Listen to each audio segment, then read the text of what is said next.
I'm very excited to be here before you this afternoon. I have a wonderful presentation, and I hope that you enjoy it.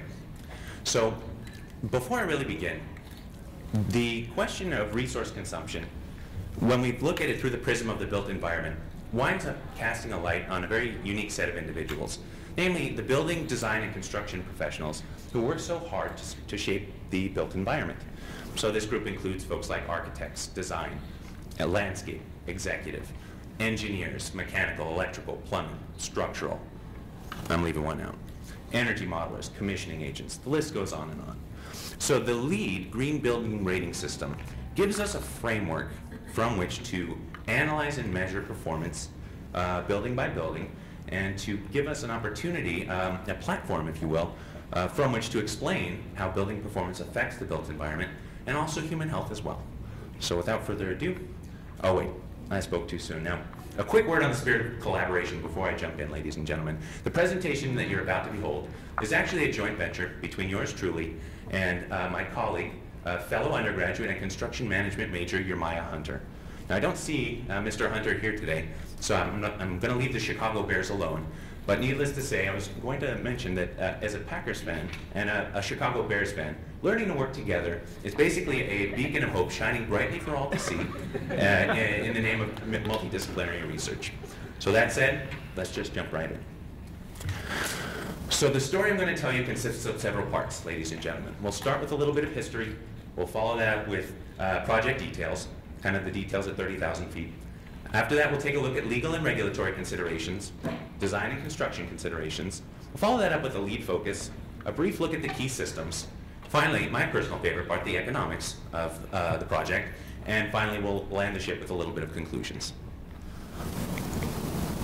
So, in some ways, ladies and gentlemen, the story begins in the 1940s with the arrival of family patriarch Hank Greenspun to the Las Vegas area. Among Greenspun's earlier jobs were working as a publicity agent for one Ben Bugsy Siegel at the Flamingo Hotel. A little while later, Greenspun purchased a small outfit called the Las Vegas International Typographical Union, which he, I would argue wisely, renamed the Las Vegas Sun. But a short while later, Mr. Greenspun extended his media reach by founding local CBS affiliate KLS TV. And in 1978, Greenspun real estate arm, American Nevada Corp, broke ground on Green Valley, which was actually the first master plan community here in Greater Las Vegas. History of the Hall Part 2. Flash forward. Today, the Greenspun media empire is run by Hank's son, Brian. Among Brian's numerous duties include serving as the editor for the Las Vegas Sun, the same position that his father once filled. So, Greenspun project details, Part 1. We see a lot of details here. I'd like you to focus on two numbers in particular, 0.856 and 37 million. 0.856 describes the FAR ratio, which is simply a floor to area ratio. It's a density measurement, in other words. To give you an idea of context, the Empire State Building has a density ratio, or a FAR, of greater than 200. Of course, that's a whole lot of floor and not a whole lot of area, so it's a somewhat special case. I encourage you later, when you go back home, to consider your own square footage relative to the lot size, just to get a feeling of density measurement. Now, the $37 million donation, as you see, is the single largest in UNLV history. It's an important number. Hang on to it. We're going to come back to it a little bit later. Project details, Part 2. I rattled off a few of the different building, design, and construction professionals, and here they are, the specific players who helped actualize the Greenspun Hall project. You may be wondering how such a disparate group of folks can be organized in a harmonious way to bring a building together. We'll come back to that a little bit later as well. Okay, moving right along to the legal and regulatory considerations. In 2002, UNLV essentially acknowledged that its physical infrastructure would be inadequate to deal with the ever-increasing growth trends, both of the general population and, of course, more appropriately, the student population. So the Midtown, the UNLV master plan was, again, kind of an acknowledgement of this limitation and a creative interpretation of how to go about expanding. So from this idea sprang UNLV Midtown. Imagine, ladies and gentlemen, an urban village, mixed-use style community with UNLV at its center, where we could attract the brightest minds in the nation to work, eat, play, research, and so on and so forth, all within walking distance of UNLV. Not shown on this particular slide is another point of recent UNLV history. As many of you know, in 2007, UNLV turned 50. So to mark this momentous occasion, the Focus 50 to 100 long-range planning efforts were convened in order to try and figure out what long-range goals we want to be focusing on in the next 50 years. I won't go through all of them, but needless to say, the three most important of those long-range goals were, number one, elevate the research profile of UNLV as a university. Number two, diversity. And number three, sustainability. So I'm here talking today about sustainability, and arguably this entire event is a result of diversity. But consider for a moment how, with a little bit of planning, and of course an adequate flow of capital, how the Midtown expansion could be applied in a creative way to satisfy all three of those goals at once. Just a thought. Obviously the short-run turbulence that we're experiencing may be putting the long-term goals on hold, at least for now, but that doesn't mean we should lose sight of them. Legal and regulatory continued. The legislative mandate that ultimately authorized the funding or the construction of 2 state publicly funded buildings to LEED Silver Standard or higher comes to us in 2005, known as Assembly Bill 3 or AB 3 in that parlance. Anyway, from this legal framework sprang the opportunity to build two LEED-rated facilities. Of course, our own Science and Engineering building and Greenspun Hall as well. So, design and construction considerations, part 1. The neat little graph you see before you is essentially the anatomy of integrated design. We'll build on this in a little bit. You'll see that everything except for all of the points on the second row, except for the bottom, except for the end one where construction starts, refer to pre-construction processes. So integrated design is essentially a more holistic interpretation of how we go about building buildings. The idea is that if we get all of the stakeholders and key players in the same room at the same time, we might avoid some of the siloism and cost overruns that are associated by people only doing their job and not necessarily looking at the big picture. That's integrated design in a nutshell. So how do we go about doing that? I showed you a slide just a few moments ago with the list of all of the key players for Greenspun Hall. Now, we talked about construction delivery methods, and there's a few of them. The ones that I've highlighted here are CM at risk and design build. Unfortunately, for integrated design, the most prevalent method is what we call design bid build, where all of the different tasks that are associated with building the building are assigned. You send out the work, you send out the bids, and the bid that comes back to perform the same level of service, given the lowest cost, is the one that's awarded the contract. Again, this gives rise to the problem of siloism, and people looking out only for the thing that they've been contracted to do. There's no big picture person to kind of oversee. So maintaining the spirit of integrated design is really achieved most directly by the construction delivery system known as CM at risk. Why, you may be wondering. So owners obviously have a vested interest to get the building built according to their specification for the absolute lowest cost. CM at risk involves an arrangement either between an owner or the agency and the other key stakeholders, including the architects or the engineers, so on and so forth, whereby there is an assignment of responsibility. The construction manager at risk essentially is on the hook for every dollar over the price which is quoted. So with a little bit of skin in the game, you can see that the construction manager would have a lot more incentive to do that sort of oversight that would prevent cost overruns and these sorts of things. So that's a little bit about the construction delivery methods. Moving right along. That illustration, bear in mind, is not actually one of Greenspun Hall. So the design and construction considerations, the PV canopy, and we'll build on this a little bit more in a few moments, presented certain challenges. As we all know, being Las Vegas residents, it's windy out there. So you put a solid steel structural photovoltaic canopy consisting of 960 panels, 70 feet off the ground, and you're certainly going to have some issues. An interesting thing that my colleague, Mr. Hunter, and I found is that the lateral load provisions were one of the most interesting design challenges. You put this big, heavy thing way up there. How do you make it safe? So ultimately, the solution was simple. Just fasten it to the building. Very good. Moving right along to the LEED focus. Here you see a graph of the LEED points that were either achieved or not achieved. Now, our current level of LEED, I believe, is B, D, and C, which is essentially 3.0. But at the time, the system was LEED for new construction version 2.2. Out of a total of 69 points, Greenspun Hall earned its LEED gold rating by scoring 44, which, again, earned it the gold. One thing that I do want to point out on this graph is that we got 100% of our innovation and design credits, which is good. Again, we'll come back to this momentarily. So, LEED focus continued. Here we see a very interesting picture, wherein the estimate of energy performance for Greenspun Hall was almost 51% better. Better than what, you may be wondering. So this is the function of the energy modeler. Not only do the building design and construction professionals build the building in real life, they also build it in software first. Whoa, I found my voice. There we go. So the idea of an energy model is that you build the building according to the minimum code standards. Most often, the set of standards that's used comes to us courtesy of ASHRAE, which is a wonderful acronym. There's many of them in the course of the day. The American Society for Heating and Refrigerant and Air Conditioning Engineers, something like that. Anyway, you build the building according to the minimum specifications, and then you build it according to the high performance. And so you've got one level and then another level. The difference represents the savings. We call it the compliance margin.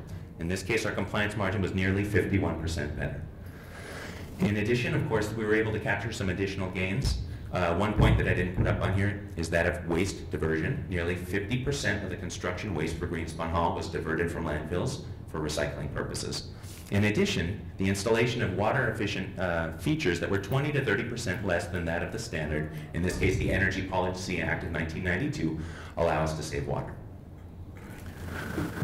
Key systems, moving right along. So one of the most important and key systems of Greenspun Hall is that of the chilled beam HVAC system. Now the chilled beam is interesting. The one that is functional currently in Greenspun Hall is actually the very first to be installed in Nevada State, so certainly very innovative given our region. Now a chilled beam is actually a hydronic-based water system, which means that it uses a whole lot of water rather than a standard variable air volume or VAV HVAC system. The other things I'd like to point out about it are that it does tend to run a little bit quieter, and there are fewer air ducts and handlers associated with a chilled beam versus a standard HVAC. So this is the sort of slide that will make the heart of an engineer flutter. These are design schematics, not very fancy, but certainly get the job done, that describe some of the functionality differences between an active chilled beam system and the standard variable air volume. So I'm not going to be able to, I'm not going to pretend like I know perfectly how to understand this, but again, it does give us an idea of some of the differences between chilled beam and standard VAV. Probably the most prolific and highest profile of the unique systems of Greenspun Hall, of course, is that of the PV canopy. I touched upon it a little bit earlier. It stands 70 feet above the ground, consisting of 960 panels. It appears to be saving us approximately $21,532 annually, and the canopy produces approximately 13% of our energy costs, which is good. We like that. Moving right along. Xeriscaping. Now this is a regionally important item that often gets lost in translation, I believe. The Las Vegas Valley Water District has become exceedingly efficient at reclaiming water that's used on the inside. However, water that's used on the outside, due to evapotranspiration, tends to go. Therefore, there should be a heightened emphasis on xeriscaping. That is strategic use of indigenous plants to create the landscape system with basically less water. And again, it's intuitive. Certain on-site indigenous plants include the Palo Verde, Glaciebelia, and my personal favorite because it smells so good, rosemary. Moving right along. Now, I told you to hang on to that number. Here we've come to revisit it. Of the total cost of Greenspun Hall, approximately $93,700,000, the Greenspun family's donation accounts for almost 40%. So this is really, I'd say, a good functional model of how a public-private partnership can advance the cause of developing the built environment here at UNLV. Now, admittedly, there aren't that many $37 million donations floating around out there, but Mr. Wynn, in case you're hiding somewhere in the room, Wynn Science and Engineering Building has a nice ring to it. No, I'm just saying. Okay, very good. So moving right along, here we see a very interesting diagram wherein the cost of building constructing the building to minimum code essentially accounted for a portion, approximately 68% of the building. Only 7% accounted for all of the green factors, including the purchasing of regional materials, design and construction differences, for example, light shelves, the recycling program, enhanced commissioning, all of the other factors that would go into earning this building a LEED green rating, a LEED gold rating, that is. Just 7% on the factors of production. A&E, of course, oh good, I've got it. Architecture and engineering, and of course FF&E, furniture, finishings, and equipment. Just a couple other pieces of the puzzle. Very good, moving right along. My personal favorite, the green piggy shooting money. I performed a life cycle cost analysis on the building using the $7 million price tag as the initial investment as the cost of going green. We then took the annual value of kilowatt hours and projected it, I believe, over a 30-year, yes, there we go, a 30-year lifespan, with a discount rate of 4%, general inflation rate of 3%, and an energy inflation rate of 3.357%, which was produced by forecasting into the future about 30 years, I think, of CPI data. Yeah, there we go. I found something interesting, that the savings to investment ratio is about 0.56. Now, if I was a pure investor, would I pull the trigger on this particular transaction? Possibly not. The savings to investment ratio has to be at least 1 or greater in order for the lifetime savings of the investment to be equal to or greater than the initial investment. That's what we talk about when we mean cost effective. Now, for the sake of disclosure, I'll say this. One particular place where this report leaves a little room for improvement is to expand upon the LCC analysis. Why do I say that? Well, remember, the $7 million captures all of the costs of going green, but the only monetary benefit included are the kilowatt hours produced. So we did the best with what we could. Again, a little bit more time and a more rigorous analysis would be involved, I think, to tease out some of the more interesting details. For example, let's see, what are some of the other ones? Well, this is a little bit off on a tangent, but I occasionally think of these things. So LEED often makes the claim, and it's rather a qualitative one and not a quantitative one, that daylighting produces more efficient people, it increases productivity, decreased absenteeism through connection to nature, these sorts of things. I would love the opportunity to do an analysis on fenestration, which is the fanciest word for windows that you will ever hear, to try and ascertain whether or not glazing factors, which is simply a ratio that relates the size of a window to the size of a room, actually has any significant effect on the variation in productivity. If so, we might be able to capture additional details and make this LCC analysis a little beefier. Okay, moving right along. So it was important to me to frame this report within the growth trends, which we already know. Those of us who've lived here for the last couple of years understand the nature of the economy and the turn that it's taken. But here we see a little bit of proof. So between 2005 to 2009, admittedly we need to update those numbers, we've grown by about 8.67%, and over that same time we lost about 1.35% unemployment. So more folks here, but less folks working. We certainly see some of the difficulty. Another way to capture the health of the Las Vegas economy, of course, is gaming revenue, because it's such a big part, such a central backbone in the economy of Las Vegas. And here again, what we see is a little empirical validation that it's been tough for the last couple of years, peaking out in about 2006. So, conclusions. Ladies and gentlemen, as we know, times have changed. While the Great Recession has caused UNLV to reconsider the Midtown expansion for now, I think that in the long run it's going to be most beneficial. Again, it coincides with the long-range planning efforts outlined in Focus 50 to 100. There's already a surprising amount of work that's been done on the Midtown project. Once the flow of funds and capital is made available again, I think that it would be very important to continue to build on this idea. The simple fact of the matter is that UNLV is landlocked. Eventually, once we get back on track, we're going to have to find a way to expand. So expanding intelligently in a way that also captures the research initiatives, I think, will be so much the better. Anyway, with an eye on the triple bottom line, people, planet, profit, the building design and construction professionals, I think, can hang their hat on a job well done. And in the meantime, of course, we have one of our crown jewels here in the UNLV built environment and real estate portfolio on which to hang our hats as well. There's a lot of hat hanging. Thank you, ladies and gentlemen.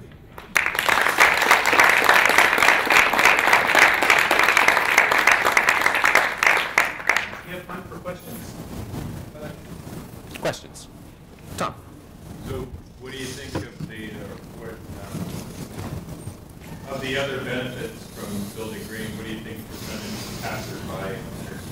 What do you think percentage-wise? What are some of those other big earnings? So that's a great question. In other words, how else could we expand, or what percentage gains could we see? You know, I'd be very hesitant to stick my foot in my mouth and throw out figures and that sort of thing.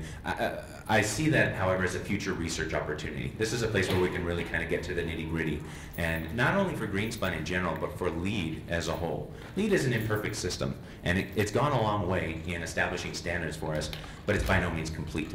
So campaigning on a platform of rational skepticism and asking important questions will lead systems like LEED to improvement. So in a very diplomatic, acrobatic dodging of the question, I'm going to say hold on to that one. That's your graduate. That's it. That's it. Gentleman in the back. I've got a very relevant question. I want to mention Greenspun my father was back in the CEO I'm sitting on a philosophy course on the second floor. There's only one men's room in the Brookings Western Institute. So every, they say there's other ones, they're found. So everyone's running across the corridor, actually very pretty, but it's nice, very good, all this stuff. People are working on the private seats when it comes to just use the network, people are running in the car. Is there another men's room on the second floor? That is a good question. My initial response as an economist is to say that would appear to be an example of monopoly. And as long as Brookings isn't exerting any sort of price control or markup, then you're probably safe. But perhaps in the next stage, we could maybe expand those facilities. Very good. Anyone else? All right. Ladies and gentlemen, thank you.